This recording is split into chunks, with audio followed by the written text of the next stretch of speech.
Olá, o Pauta Especial está no ar. No programa de hoje você vai ver que a falta de vitamina D é cada vez mais comum em moradores das grandes cidades. Aqui no estúdio a gente fala sobre saúde, vamos saber quais os principais distúrbios da tireoide, uma glândula responsável por hormônios que estimulam o nosso metabolismo.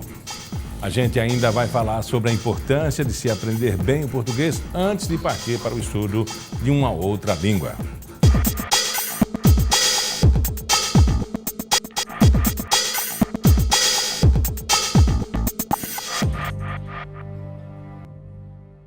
Antes de aprender uma segunda língua, é muito importante saber falar e escrever bem o português. Segundo especialistas, isso facilita bastante o processo de aprendizado desse novo idioma. Mas, infelizmente, nem sempre isso acontece. Aliás, de um modo em geral, o que se percebe é uma certa negligência com a nossa língua nativa. Isso é fácil de se confirmar no dia a dia mesmo, em conversas, em textos da internet.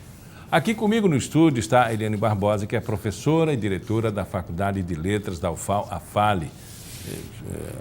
Antes de falar, todo mundo quer explicar, né? Sim. Mas falar bem o português, saber as regras, é tão importante e até seria o protótipo do aprendizado de uma nova língua. Agradeço inicialmente o convite que nos foi feito para falar de um tema tão importante quanto esse. Eu diria que, em princípio, do ponto de vista linguístico e cognitivo, não necessariamente é imprescindível conhecer, saber falar bem e escrever a língua portuguesa para aprender uma outra língua. Isso não é pré-requisito em absoluto, conforme algumas teorias linguísticas, para nós aprendermos outra língua, necessariamente sabermos bem a língua materna. Necessariamente não. Eu poderia até dar exemplos, digamos, em situações de comunidades bilíngues.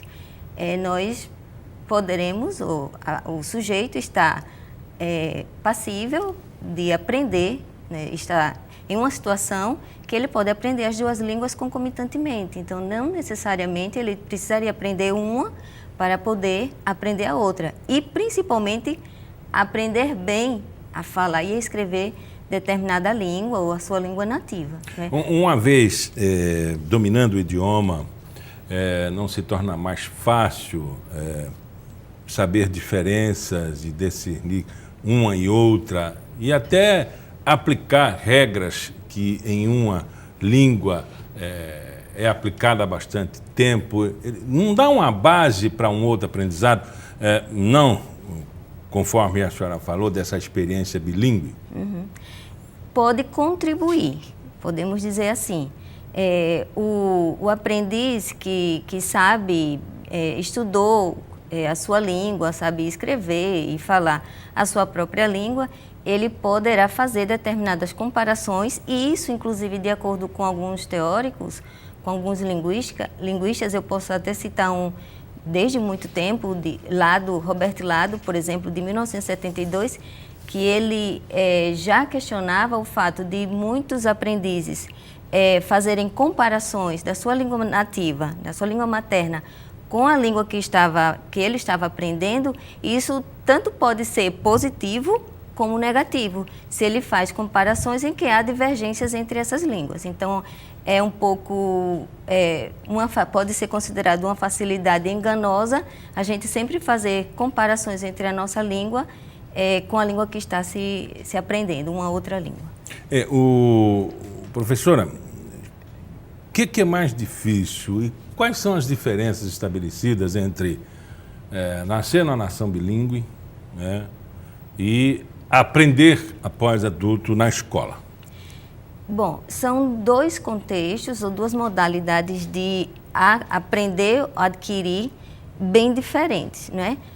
No contexto escolar, nós temos as formalizações, um ambiente em que o aluno terá que ser motivado para aprender essa língua, ele terá que ter motivações específicas, isso vai depender necessariamente de alguns elementos que alguns autores citam, como o próprio Almeida Filho, um dos grandes linguistas aplicados do Brasil, e que ele diz que alguns de alguns elementos que são importantes para a aprendizagem de uma língua, de uma outra língua, em situações no ambiente escolar, por exemplo, é a abordagem de ensinar do professor, a abordagem de aprender do aluno, a abordagem dos materiais didáticos utilizados, o filtro afetivo tanto do professor quanto do aluno, e em situações bilíngues, como foi colocado, como o senhor colocou, são situações naturais, são situações em que o aprendiz está ali adquirindo intuitivamente, subjetivamente,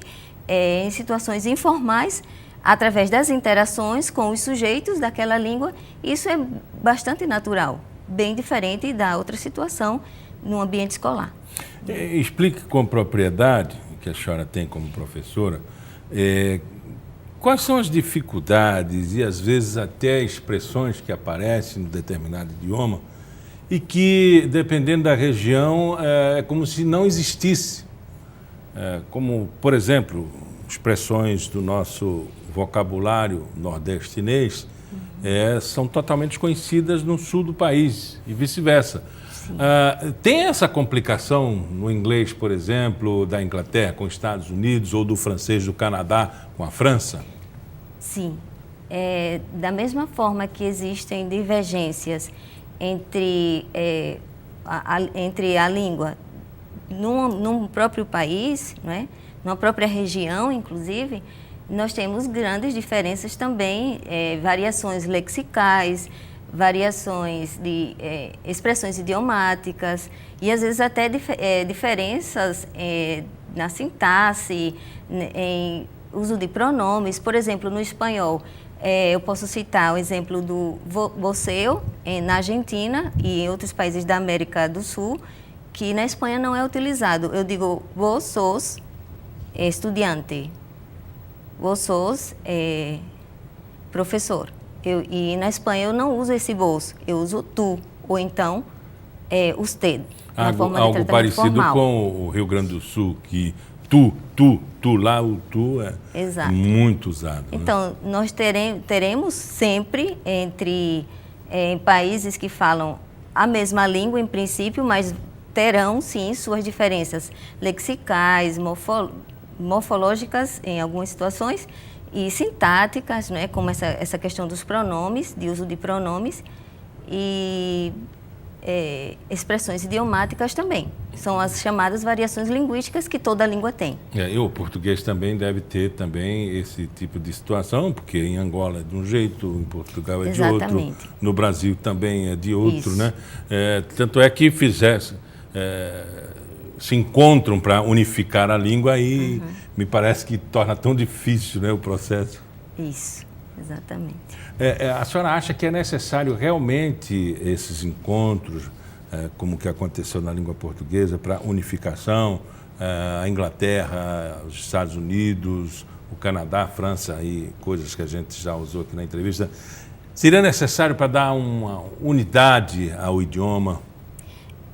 É importante, principalmente se nós pensarmos no aspecto da escrita, não é? Mas no aspecto da oralidade, isso é bastante complicado, porque a língua tem suas motivações, ela evolui e fica impossível estabelecer um parâmetro único diante de todas as variações que uma determinada língua tem, ou que as línguas têm. Por natureza, isso é uma característica das línguas naturais, não é? Uma vai sempre predominar, né, sobre a outra, dependendo...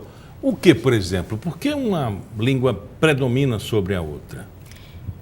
Bom, podemos dizer que elas têm aspectos tanto políticos, que podem ter sobrepujança em relação a outras, e culturais também. Eu acho que políticos e econômicos, o inglês até hoje tem uma predominância no mundo inteiro pela sua importância, ou pela importância das culturas e das potências como Estados Unidos e Inglaterra sempre tiveram entre os demais povos e países ao longo dos séculos, dos anos. A história mesmo explica, né? Porque na Península Ibérica, celtas e íberos, né?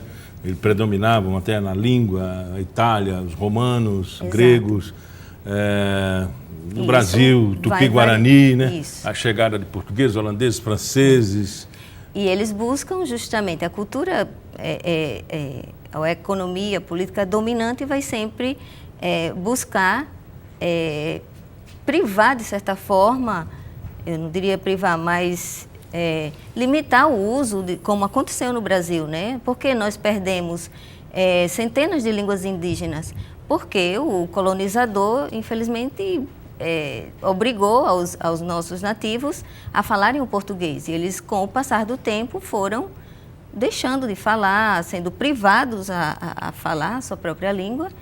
E hoje o Brasil fala português como língua oficial, embora tenhamos ainda línguas indígenas como línguas oficiais de algumas comunidades indígenas.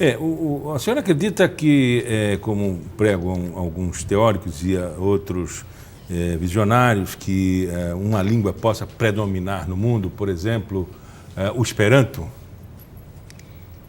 Eu acredito que não, e pelo motivo que eu acho que, creio que já deixei implícito, de que todas as culturas têm um acervo linguístico a preservar e a dar continuidade nessa civilização, nesses povos, e de se perpetuar. Eu acredito que isso não é possível, do ponto de vista generalizado e de implantação como uma língua oficial de todos os povos. Poderá ser falado por grande parte, poderia ser possível, no entanto, não tirando a oficialização e o uso de outras línguas. O uso é realmente a questão basilar para que outras comunidades continuem se comunicando em suas línguas naturais. Conversamos com a professora de Letras e diretora da Faculdade de Letras da UFAL, professora Eliane Barbosa. Muito obrigado pela entrevista. De nada, estamos à disposição. No próximo bloco a gente vai falar sobre saúde. Você vai ver que é cada vez mais comum a falta da vitamina D, principalmente nos moradores das grandes cidades. No estúdio, um endocrinologista vai esclarecer algumas dúvidas sobre os distúrbios da tireoide, problemas que atingem principalmente as mulheres. Pauta Especial volta já.